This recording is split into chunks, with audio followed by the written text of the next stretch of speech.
If a poem does not immediately capture your attention, does not interest you, does not move you, excite you, then I say move on. Just move on to another poem.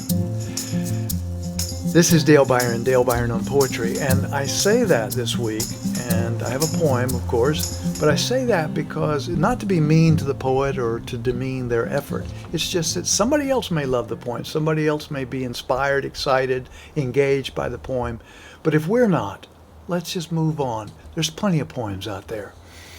And speaking of poems, I have one that I hope will be an example of this. This is a poem that was written before the tragedy of 9/11 in New York, of course, many years ago now. But it's a poem that after 9/11 really caught fire. It just became viral. And a lot of people were moved and interested and yeah, they were just captured by this poem. So let's take it for a test drive. It's by the poet Adam Zagajewski, and it is originally written in Polish, translated by Claire Kavanagh, and the poem is called "Try to Praise the Mutilated World." Try to praise the mutilated world, and that's the first line. Try to praise the mutilated world. Remember June's long days, and wild strawberries and rosé wine.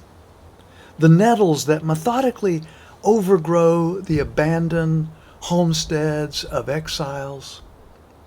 You must praise the mutilated world.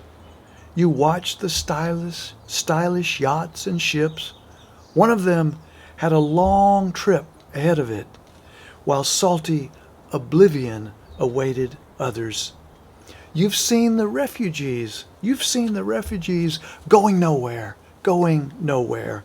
You've heard the executioners sing joyfully. You should praise the mutilated world. Remember the moments when we were together in a white room and the curtain fluttered. And the curtain fluttered. Return in thought to the concert where music flared.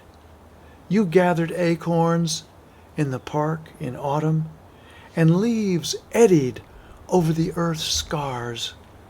Praise the mutilated world.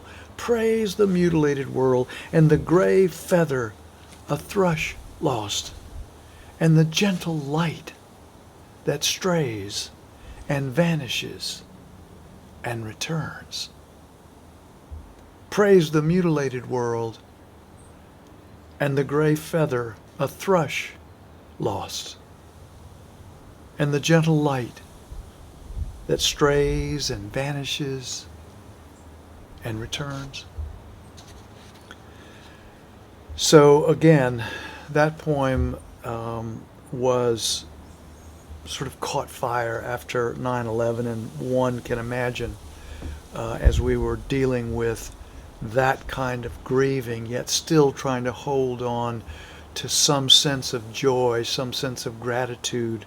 And, you know, I often will say that any poem is a miracle.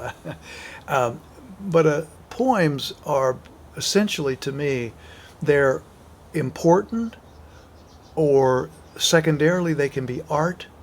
And amazingly, it's when they are both. They can be important because the poet wrote it for almost, in a sense, for themselves. And it's important that they express whatever it was that they wanted to express.